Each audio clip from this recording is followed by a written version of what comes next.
дар бозии марказии даври даҳуми чемпионати Тоҷикистон миёни дастаҳои Лигаи Олӣ, дастаҳои Истиқлоли Душанбе ва Хуҷанди Хуҷанд бо ҳам рақобат намуданд.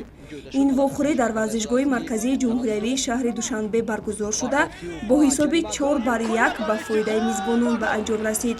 ҳисобро ҳанӯз дар лаҳзаҳои аввали рақобат Рустам Соиров боз намуд. Дар дақиқаи 33-ум Муҳаммадҷон Раҳимов бартарии тимашро дучанд сохт. Бо ҳамин ҳисоби 2-0 қисми якуми рақобат ба анҷом расид. Дар сонияҳои аввали нимаи дуюми бозӣ Алексей Ларин ғайри чашмдош тӯбро ба дарвозаи дастаи худ ворид намуд. Дере нагузашта Манучер Ҷалилов афзалии тимашро бештар сохт.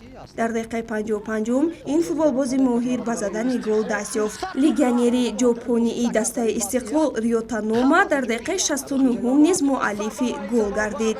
Бо ҳамин садои ҳуштаки довар аз ғалабаи тими Истиқлол дарак дод.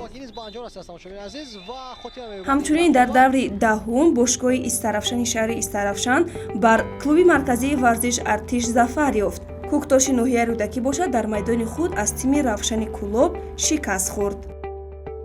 Бо гузашти 10 давр бошгоҳи Эсхата ҳанӯз дар садри ҷадвал қарор дорад. Хуҷанд аз Эсхата як имтиёз камтар дошта мақоми дуюмро ишғол намудааст. Дастаи Хатлон дар зинаи сеюм мавқеъ гирифтааст.